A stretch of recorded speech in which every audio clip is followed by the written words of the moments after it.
Qual foi o papel da lei? Comentário de Mari Persona.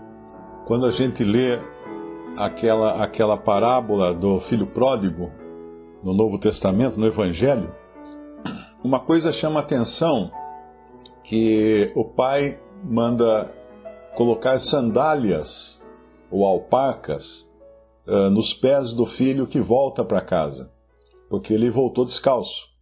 E para ele entrar na casa do pai, ele precisa estar calçado. É interessante que na época do Novo Testamento, os servos, os empregados, né, ou escravos, eles não podiam entrar calçados na casa do patrão. Eles tinham que deixar o sapato na porta. A sandália ficava na porta. Eles entravam descalços. Mas os filhos tinham esse privilégio de poderem entrar calçados na casa do pai. Então esse homem que volta, esse filho que volta, ele precisa primeiro ganhar roupa nova agora, ganhar um anel no dedo, que é um sinal de aliança, e sandálias nos pés, e alpacas nos pés. Porque ele vai ter acesso à casa do pai como filho, não como qualquer um. Se a gente vai lá no capítulo, eu acho que é Lucas, né? Será que é 16? Lucas 15.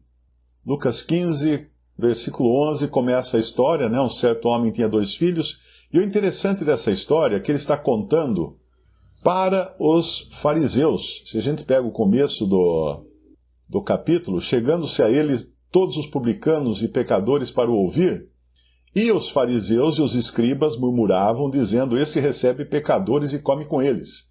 E ele lhes propôs aos fariseus e escribas, essa parábola, dizendo, aí ele fala das 100 ovelhas, né, que o homem deixa no deserto, ao contrário de um hino que tem por aí, que diz que deixa as ovelhas, as 99 no aprisco, né, não está errado esse hino. Ele deixa as 99 no deserto e vai em busca da ovelha perdida. Por que no deserto? Porque no deserto não tem o que comer. E era realmente a situação desses fariseus e escribas em relação a Deus e ao conhecimento de Deus e ao alimento que Deus oferecia. Eles estavam num deserto, porque eles não queriam aceitar. Então a primeira parábola que ele fala aqui diz diretamente deles, que são as 99 ovelhas deixadas no deserto, enquanto o pastor vai em busca da ovelha perdida. E depois ele se alegra quando ele encontra a ovelha perdida. E mais à frente ele fala também das 10 dracmas e fala da mulher que se alegra e se alegra por encontrar a dracma perdida. E aí então ele vem com a parábola do homem que tinha 2 filhos. E aqui mais uma vez, embora muita gente use essa parábola de forma evangelística, né, para falar para dizer que o pecador que sai pelo mundo em busca de pecado, ele precisa abandonar tudo e voltar para a casa do Pai. Isso não é evangelho, porque o pecador não vai ter poder de voltar para a casa do Pai. Na realidade, a história aqui é sobre o filho mais velho. Não é o filho pródigo, é o filho mais velho, que sai e volta vazio. E quando ele volta, é interessante que ele depois vive entre os porcos, e ele no versículo 17, quando ele cai em si, e tornando em si, disse: quantos jornaleiros, ou seja, diaristas de meu pai, têm abundância de pão? Jornaleiro aqui não é quem vende jornal, aqui é quem trabalha e recebe por uma jornada de trabalho. Então seria, modernamente, nós chamamos de diaristas. Quantos diaristas de meu pai têm abundância de pão, e eu aqui pereço de fome? Levantar-me-ei, irei ter com meu pai, e dir-lhe-ei: Pai, pequei contra o céu e perante ti, já não sou digno de ser chamado teu filho. Faze-me como um dos teus diaristas, ou jornaleiros. E levantando-se foi para seu pai, e quando ainda estava longe, viu seu pai, e se moveu de íntima compaixão, e correndo lançou-se-lhe ao pescoço e o beijou. E o filho lhe disse: Pai, pequei contra o céu e perante ti, e já não sou digno de ser chamado teu filho. Parou aqui. Por que ele não fala: faze-me como um dos teus jornaleiros ou diaristas? Porque ele não teve coragem de falar. Ele percebeu que o pai jamais faria isso com ele, porque era seu pai. Mas o pai, então, pede para trazer a melhor roupa, né? Vestir, põe um anel na mão, alparcas nos pés, trazer o bezerro cevado para matar e comer e se alegrarem. Porque o filho estava morto e reviveu. Tinha se perdido, foi achado e começaram a alegrar-se. Mas o mais velho, que escutou a festa, não quis entrar na casa. Ficou enciumado, indignado, e não queria entrar. No versículo 28 fala que ele não queria entrar. E saindo o pai saiu. Insistia com ele. E ele não. Esse é o filho mais velho, esse é o judeu. Esse é o judeu. Agora, o que isso tem a ver com o nosso capítulo 4 de Gálatas? É muito importante entender que o filho tem privilégios que um escravo não tem, como eu expliquei, não é? Por exemplo, de entrar calçado dentro de casa, como aquele jovem que volta foi recebido com todas as pompas de um filho, com todos os privilégios de um filho. E aqui em Gálatas, ele está falando, no capítulo 4 de Gálatas, ele está falando de um assunto que ainda é um filho, mas não é um filho, ele é herdeiro, né? Mas ele ainda é menino. Aqui fala de um outro aspecto dessa filiação. É um filho que ainda não tem a posse do seu lugar, da sua posição de filho, uma posição plena de filho, tanto é que é preciso de um tutor. Isso era muito comum no tempo dos reis, até hoje, né? Países que têm reis, por exemplo, o herdeiro do trono, ele assume o trono lá com 10 anos de idade, porque morreu o rei, alguma coisa assim. Ele não vai reinar ainda, ele vai ter um tutor. Ele vai ter alguém que vai tomar decisões por ele. Porque ele ainda não tem idade, ele não tem capacidade de tomar decisões, de gerir a sua fortuna. Então, para isso existe o tutor. Todos esses reis e rainhas que assumiram o lugar de herdeiros muito cedo, tiveram tutores para cuidar de todas as suas coisas. Então aqui, digo, pois, que todo o tempo que o herdeiro é menino, em nada difere do servo. Olha que interessante. Ele tem a posição igual a um escravo. Ainda que possa ter as riquezas e tudo mais, né? Mas ele nada difere do servo. Ainda que seja senhor de tudo. Mas a conta do banco não está no nome dele ainda. Ele não tem a senha da conta. Porque ele tem o lugar de servo.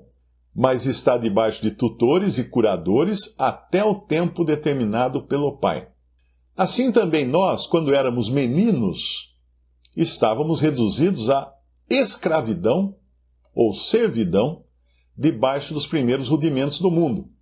Mas vindo a plenitude dos tempos, Deus enviou o seu Filho, nascido de mulher, nascido sob a lei, para remir os que estavam debaixo da lei, a fim de recebermos a adoção de filhos. Adoção de filhos. Essa não é uma adoção no sentido normal de uma adoção, né? Que às vezes você adota uma criança, mas ela não tem direitos, ela não tem herança, ela não tem nada. Essa adoção de filhos aqui é uma adoção, vamos chamar assim, geneticamente perfeita, né?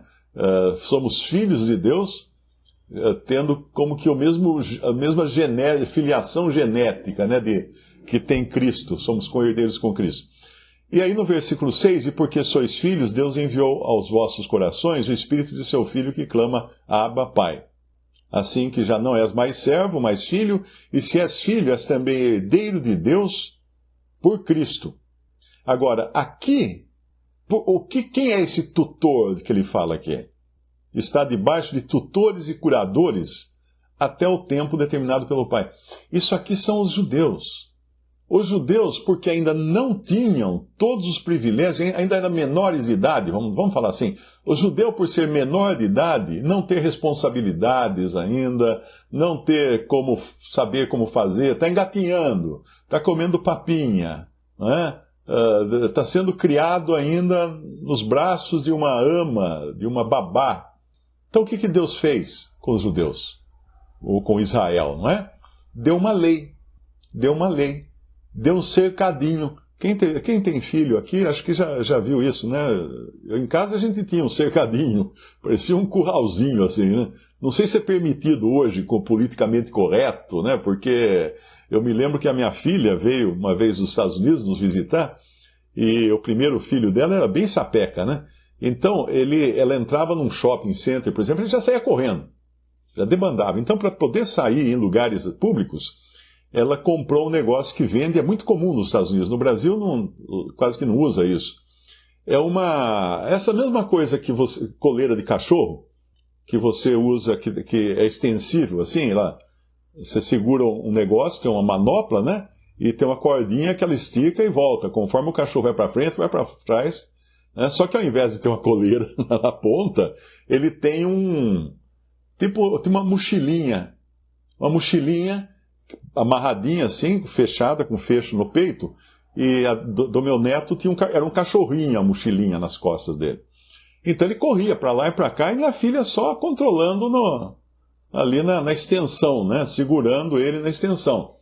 Então ele estava nos visitando aqui. Nós fomos no shopping em Campinas, tem um shopping que é todo térreo, é um shopping muito grande que tem em Campinas.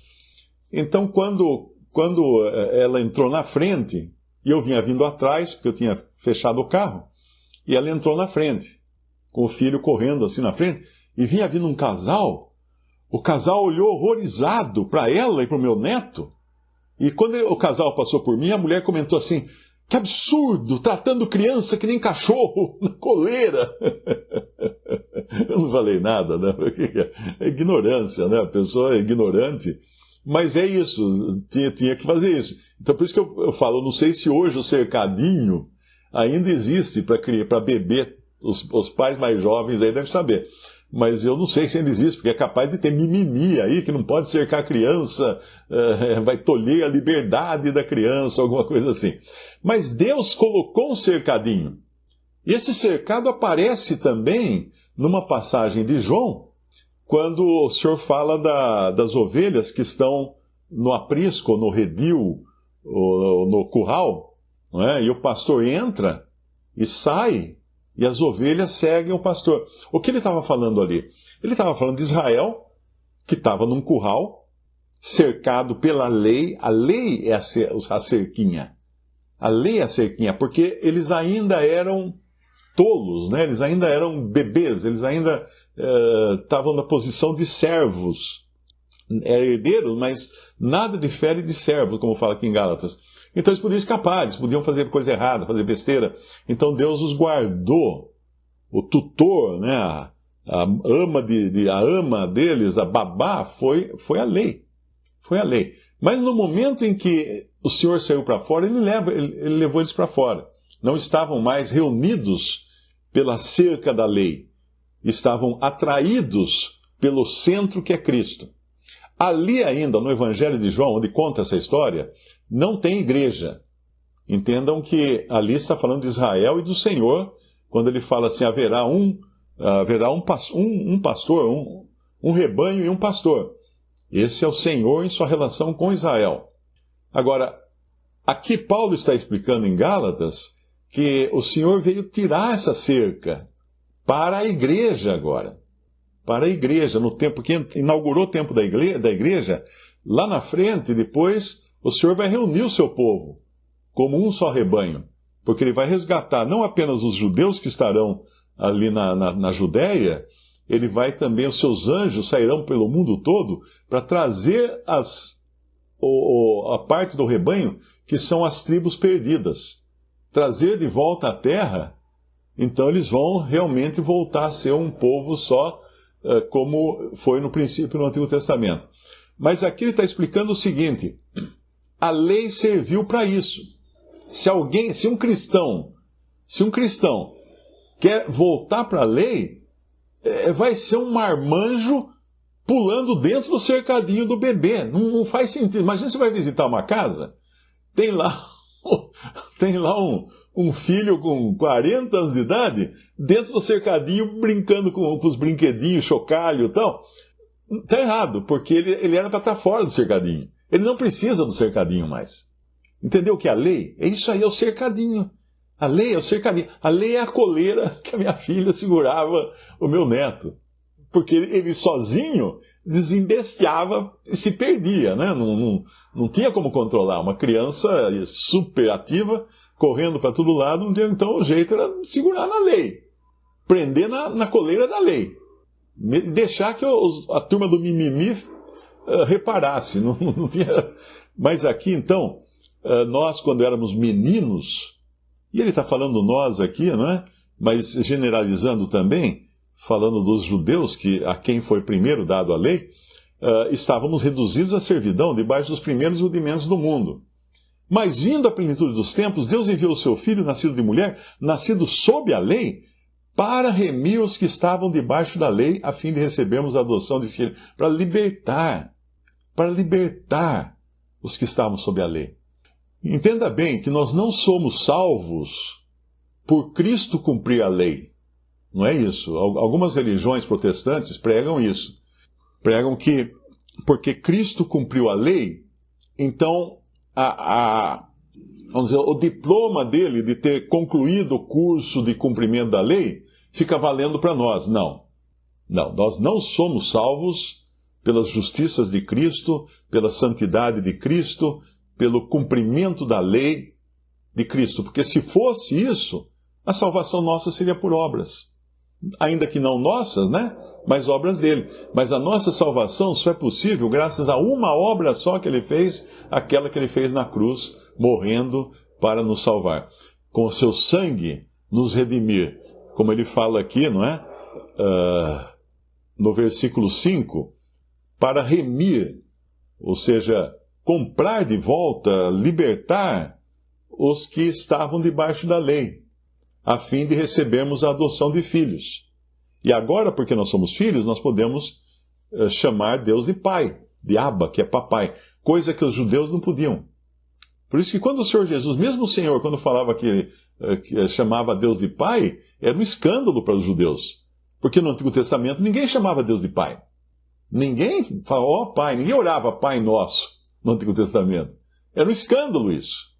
Mas o Senhor veio e trouxe com ele também essa libertação da lei, essa remissão da lei, não é? Essa graça, remir e também libertar da lei, para dar-nos, inclusive, aquela capacidade de chamarmos a Deus de Pai. Tem por exemplo, lá em Romanos 8, nós vemos que nós não somos mais guiados pela lei. Então, ainda que a lei tenha princípios que são bastante úteis para o cristão, não é? Você tem certos nortes ali na lei, mas não são regras para nós. Percebe? Lá em Romanos 8, versículo 14, ele diz assim, porque todos os que são guiados pela lei, esses são filhos de Deus? Não. Ali está escrito, todos os que são guiados pelo Espírito de Deus, esses são filhos de Deus. Então, quando nós nos convertemos,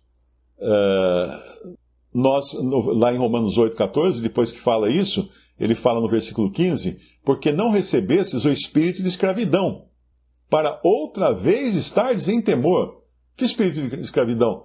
Aquela que nós estávamos presos à lei. Não é? Os judeus, mormente os judeus, estavam escravos, servos da lei.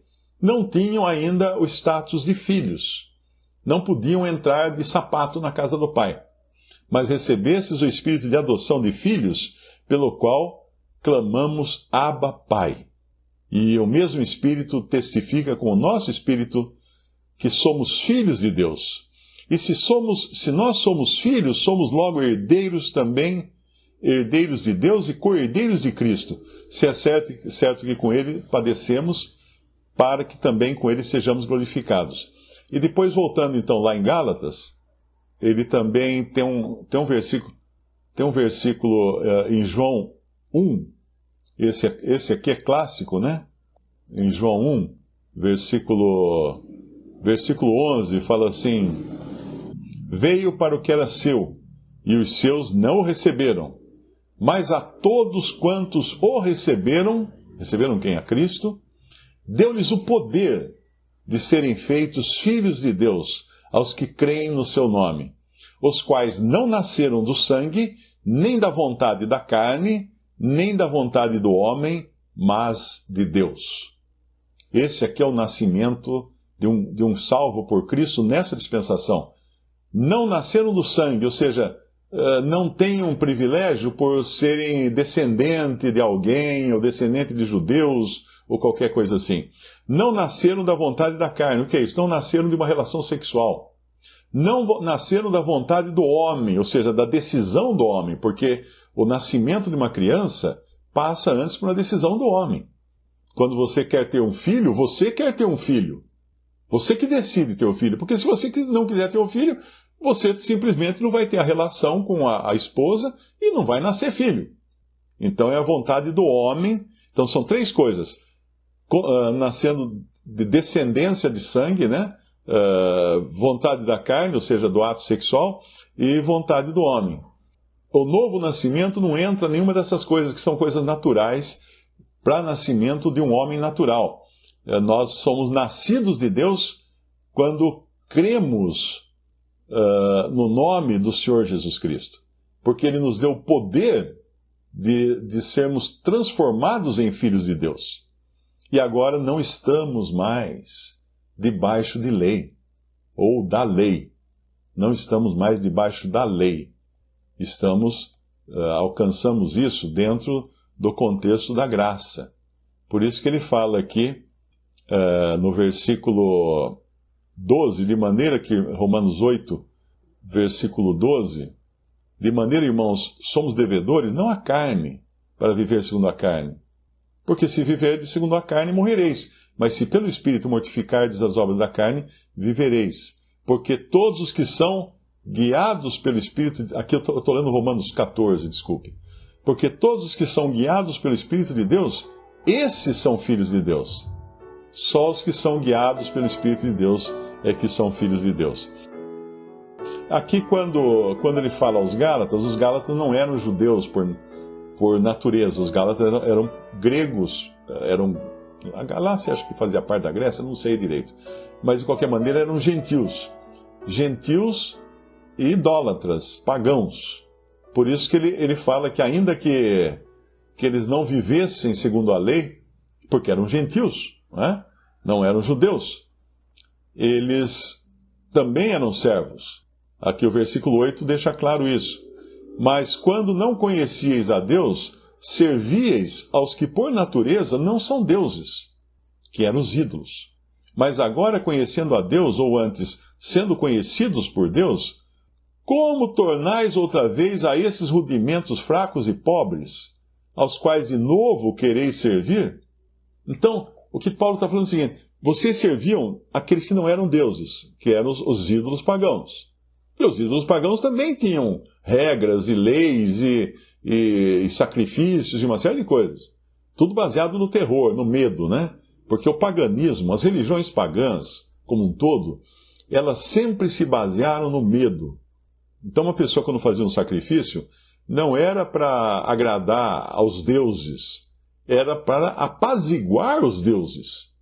Uma vez conversando, eu preguei muito evangelho para uma secretária que eu tinha, na época que eu trabalhei num banco, e ela era mãe de santo e dona de uma loja de macumba. Loja de produtos para umbanda, macumba, candomblé, essas coisas. E a gente conversava muito, né? Engraçado, ela se interessava em saber as coisas também. Tanto é que quando ela tinha teve um amigo dela que queria se suicidar, ela veio correndo perguntar o que ela ia falar para esse amigo. Eu falei: você vai falar o seguinte para ele, fala assim, você tem que crer em Jesus como seu Salvador. Fala isso para ele, que ele tem que crer em Jesus como seu Salvador dele. A solução dele é essa, crer em Jesus.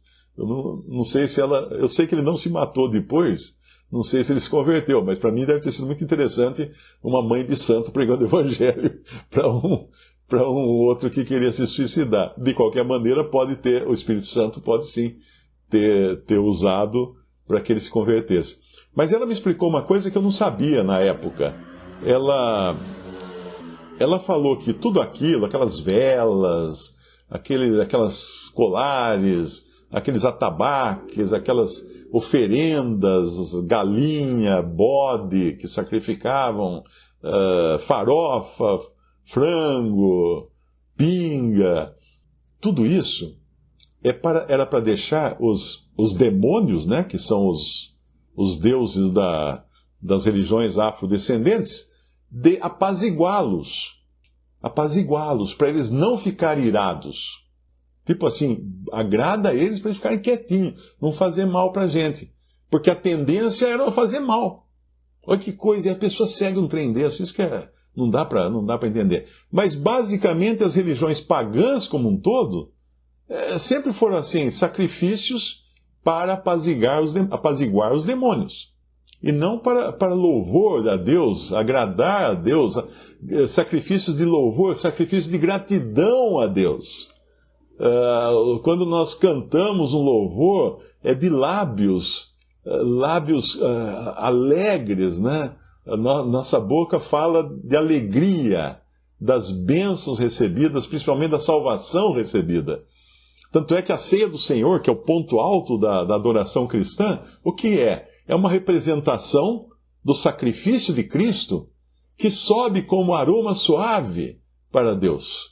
Ali nós não estamos pedindo nada, não estamos participando da ceia para ser abençoado, para receber bênçãos, para ser curado de doença, para receber prosperidade. Não.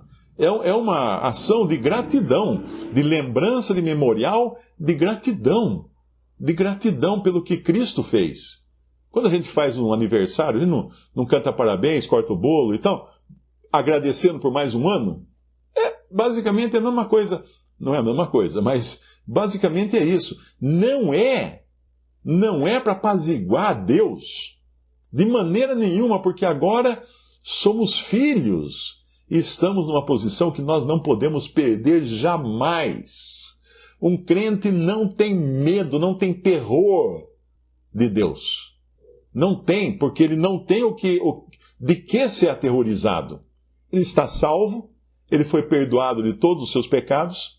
É claro que ele tem o temor no sentido de um filho que teme o pai, ou respeita o pai, né? O filho não vai fazer qualquer coisa que desagrade o seu pai, mas ele não tem terror, Por isso que fala lá em Coríntios, dizendo que nós, tem um versículo em Coríntios, deixa eu ver se eu acho aqui, 2 Coríntios capítulo 5, assim que, sabendo o temor que se deve ao Senhor, persuadimos os homens à fé, mas somos manifestos a Deus, ou seja, para Deus somos transparentes a Ele. Então nós persuadimos os homens, aqui acho que tem uma outra versão, exatamente, a palavra aqui, temor, é phobos, é a mesma palavra grega que gera em português a palavra fobia. E fobia é medo. Então aqui, porque ele está falando, persuadimos os homens, os incrédulos, à fé, a crerem, né? Então uma melhor tradução aqui seria realmente phobos. A tradução do Darby fala, conhecendo, portanto, o terror do Senhor, persuadimos os homens. Porque eles têm que ter terror mesmo. O incrédulo, ele tem que ter terror do Senhor. Porque ele ainda está perdido nos seus pecados, e ele, de uma hora para outra, ele pode ter que sair dessa vida e terá depois que se apresentar diante de Deus com os seus pecados. E aí é aterrorizante. Se tem alguém me ouvindo agora aqui que ainda não se converteu a Cristo, ainda não teve a certeza dos seus pecados perdoados, do perdão completo dos seus pecados, você tem mesmo que viver aterrorizado, porque é esse o destino que tem aqueles que nunca creram em Jesus. Terão de se encontrar com Deus na condição de réus, para um crime sem perdão, e serem condenados eternamente no lago de fogo. Então não é brincadeira, não é coisa pouca, né? Entender que todos os seres humanos, por serem pecadores, eles vivem com uma espada de juízo pendurada por um fio de cabelo sobre a cabeça deles, e a morte é suficiente para romper esse fio e eles serem condenados eternamente. Tem um versículo no Antigo Testamento que diz que do lado que a árvore cai, ali ela fica. Qual o significado disso? Uma pessoa, quando morre na fé, está salva, fica na salvação, não perde mais. Mas se a pessoa morre na incredulidade, fica na perdição. A árvore que cai não levanta de novo. O lado que ela cai, ela fica. Acho que a gente pode até ler esse versículo. Eclesiastes capítulo 11, versículo 3. Estando as nuvens cheias, derramam a chuva sobre a terra. E caindo a árvore para o sul ou para o norte, no lugar em que a árvore cair, ali ficará. Então eu pergunto para quem estiver me ouvindo agora, de que lado você cairá? Você cairá salvo por Cristo ou você cairá perdido? Não tem mudança depois, não existe purgatório, não existe reza que tire alguém, tire a árvore do lugar que ela está. Vá no lugar que tiver uma árvore morta caída, fica rezando lá para ver se ela levanta e pula para o outro lado. Não vai conseguir. Não vai acontecer nada. É perda de tempo. Por isso que não existe oração pelos mortos na Bíblia.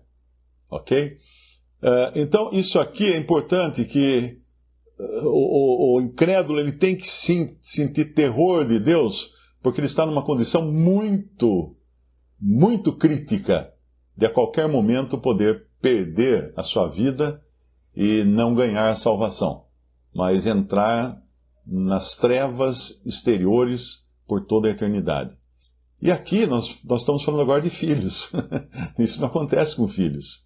Então estamos agora como filhos, não mais debaixo da lei, porque já temos agora a direção do Espírito. Não precisamos mais da cordinha tipo coleira de cachorro, né, para nos segurar. Temos o Espírito Santo, aqueles que são guiados pelo Espírito Santo de Deus, esses são os filhos de Deus. O que caracteriza um filho de Deus agora é ele ser guiado pelo Espírito Santo de Deus. Ter nascido, claro, de Deus, mas ser guiado. Não precisa mais da cordinha da lei ou do quadradinho lá,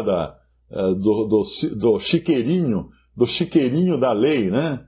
Por que chama de chiqueirinho, né? Ele deprecia o bebê, né? Acha que o bebê é porco. Deviam chamar, então, de cocheira, melhor, pelo menos é mais bonito, né? De redil, de qualquer coisa assim. Mas então, esse é o ensino aqui de Gálatas, porque o que estava acontecendo em Gálatas? Em Gálatas estavam entrando os judaizantes, que hoje, tá assim. Você entra no YouTube, tá assim, de carinha, de toquinha na cabeça, um paninho aqui em volta, falando hebraico, falando que o nome de Jesus é Yeshua, Yeshujojuju, o nome de Deus é não sei o quê. Está cheio. Isso é uma palhaçada. Isso é uma pessoa que conhece a Cristo, que já saiu debaixo dos tutores e curadores que fala aqui, não é menino mais. Isso é criancice. Pôr aquela fantasia de judeu, criancice, tocar chifrinho assim, criancice, coisa de criança. É um absurdo. Cristãos, salvos por Cristo, libertos da lei agora, como fala aqui, não estando mais reduzido à servidão dos primeiros rudimentos do mundo, querer voltar. Isso chama-se apostasia. São apóstatas. Pessoas que desprezam a obra de Cristo para voltar aos rudimentos. Aí ele vai voltar naquilo que está falando lá em Colossenses 2, não é? Quando Paulo escreveu no versículo 10, estáis perfeitos nele, que é a cabeça de todo principado e potestado, no qual também estáis circuncidados com a circuncisão não feita por mão, no despojo do corpo dos pecados da carne, a circuncisão de Cristo, sepultados com ele no batismo e nele também ressuscitastes pela fé no poder de Deus, que o ressuscitou dentre os mortos. E aí ele mais à frente vai falar, portanto, no versículo 16, portanto, ninguém vos julgue pelo comer, pelas comidas, porque o judaísmo tinha toda aquela questão da comida, né? Toda a questão da comida kosher, não pode comer isso, não pode comer aquilo, animal é puro, animal impuro. Ninguém vos julgue pelo comer, ou pelo beber, ou por causa dos dias de festa, porque o judaísmo tinha os dias de festa, todo o calendário lá, ou da lua nova, ou dos sábados. E tem religião que se diz cristã, que é pautada pelo sábado, pela guarda do sábado. Isso é absurdo. Isso é um total absurdo. Não somos judeus. Somos filhos de Deus agora. libertos das amarras da lei, que são sombras das coisas futuras, mas o corpo é de Cristo. O que ele está falando aqui? Essas coisas da lei eram sombras de coisas futuras. E quando essas coisas futuras... Nós já estamos nas coisas futuras agora, que é o corpo é de Cristo. Ou seja, o cerne dessas coisas é Cristo, e nós já temos Cristo. Então já chegamos nesse ponto agora que não precisamos mais da lei como ama seca, como tutor, como a cordinha do cachorrinho. Não precisamos mais. Estamos guiados pelo Espírito Santo de Deus. Essa é a posição privilegiada que tem um salvo por Cristo, e é triste quando nós vemos pessoas que dizem ser cristãs ficarem ainda acorrentadas à lei e não aceitarem a libertação completa que Cristo proveu para nós, morrendo numa cruz, tornando-se Ele próprio, sendo Ele próprio feito maldição em nosso lugar. Porque maldito é todo aquele que for pendurado no madeiro. E Ele foi maldito em nosso lugar. Ele recebeu a penalidade da lei. Porque a lei ordenava a morte do pecador. A lei não trazia vida, a lei trazia morte. Então ele precisou morrer. Ele precisou receber sobre si a pena da lei para poder nos justificar, nos salvar dos nossos pecados. Por isso, o lado de um cristão é o lado de dentro da casa do Pai, calçado. Até apareceu aí uma vez alguns irmãos aí discutindo que para a gente celebrar a ceia tem que celebrar descalço. Porque no Antigo Testamento, os judeus só podiam entrar, os sacerdotes podiam entrar descalço no templo. Então ele achava então que agora, como a gente vai adorar a Deus no momento da ceia, então nós temos que tirar o sapato e adorar descalço. Mas isso é errado, é fazer o contrário da posição que nós temos hoje. A nossa posição hoje é entrar calçado, porque somos filhos. No Antigo Testamento eles eram servos. Hoje somos filhos. Então temos privilégios que um servo, que um escravo não tem. De entrar na presença do Pai calçados, para adorá-lo em espírito e em verdade. Até. Quem lê os versículos que vêm a seguir, deveria sentir vergonha de ainda querer viver na lei, ou ser guiado pela lei. Quando ele fala assim no versículo 9...